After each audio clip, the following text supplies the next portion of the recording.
Nous lisons au sujet de l'arche qu'elle était dans le lieu très saint du tabernacle, Exode 25, 10, 22. Comment était-elle faite?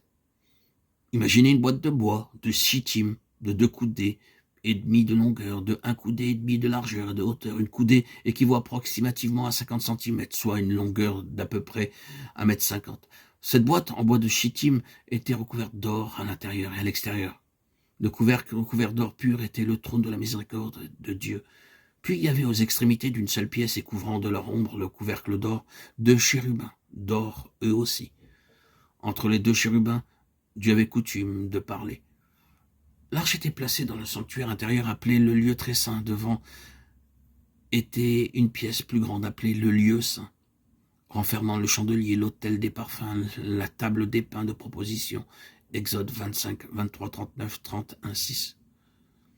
Le voile séparait le lieu saint du très lieu très saint. Exode 26, versets 31, 33.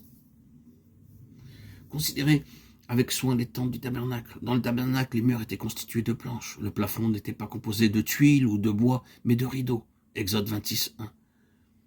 Il y avait en tout 4 couvertures. Il est précisé que la première était faite de 10 tapis de fin lin retors. Chaque tapis avait 28 coudées de long et 4 coudées de large. Exode 26, 1, 16.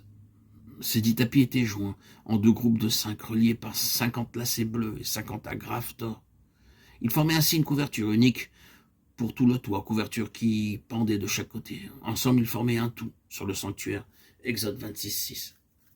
Le lin était tissé avec des fils bleus, pourpres, écarlates, et les chérubins étaient brodés dessus. Les mêmes matériaux étaient aussi utilisés pour le voile et pour les tentures à la porte du tabernacle et à la porte du parvis.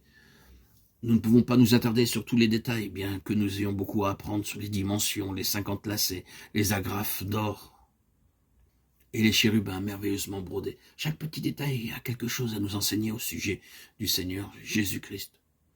Le second ensemble de tapis qui pendait aussi de part et d'autre, formant la deuxième couverture du tabernacle, était tissé de poils de chèvre et chaque tapis avait 30 coudées de longueur, de 4 et 4 de largeur. Exode 26, 7, 13. Dans ce cas, il n'y avait pas 10 tapis, mais 11, et ils étaient joints en 2 ensembles, l'un de 5 et l'autre de 6. Le tout formait la tente du tabernacle. Ici, les agrafes étaient d'airain et non pas d'or, et ceci aussi a une signification. Au-dessus, il y avait une 3e couverture de peau de bélier teinte en rouge, et par-dessus celle-ci, une dernière couverture de peau de dauphin, Exode 26, 14. Ainsi, nous voyons tout d'abord le fin lin tissé au-dessus du tabernacle, puis un tapis de tente de poils de chèvre. Au-dessus de ce tapis, des peaux de bélier teintes en rouge, et par-dessus le tout, un tapis de peau de dauphin.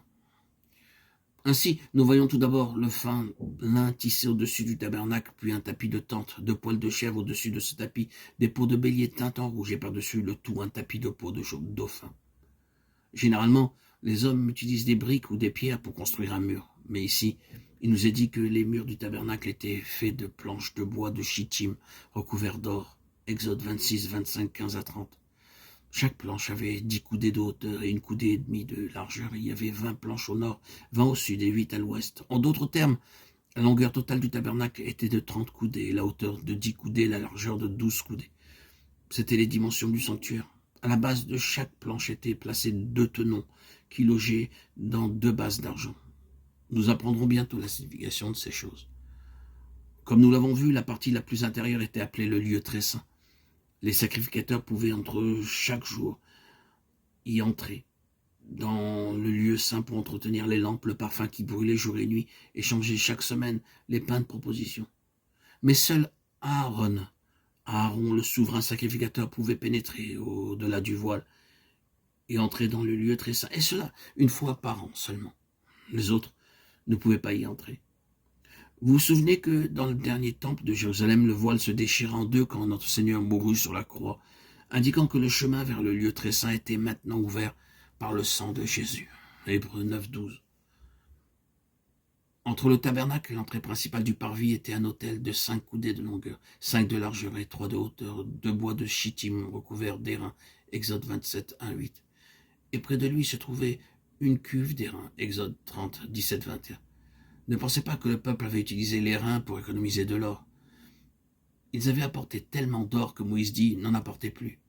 Non, Ce n'était pas pour économiser de l'or, mais une fois encore, c'était pour une raison particulière qu'ils utilisaient l'airain pour la construction de l'autel. La palissade du parvis était de tentures de fin lin suspendues à des piliers posés sur des socles d'airain. Exode 27, 9, 18. Les palissades du nord et du sud étaient de 100 coudées de longueur, de 5 coudées de hauteur. Celles de l'ouest et de l'est étaient de 50 coudées seulement, mais du côté de l'orient, il y avait une porte au centre de 20 coudées de largeur, tendue de fin lin tissé. La signification de tout ceci doit être recherchée dans la Bible elle-même. La Bible est le meilleur commentaire que nous ayons. Mais concernant toutes ces choses, une seule chose fut dite à Moïse très clairement. Regarde et fais d'après le modèle qui t'est montré sur la montagne. Exode 25, 40. À coup sûr, la signification est la suivante. Même si nous ne comprenons pas tous les détails, il nous parle de réalité céleste et ont un message pour nous tous. Dans les futurs audios à venir, je me proposerai de vous donner toute la signification de ce tabernacle, de toute sa structure. Ainsi, nous serons en mesure de comprendre la plénitude du message du tabernacle, le modèle qu'il représente pour nous aujourd'hui.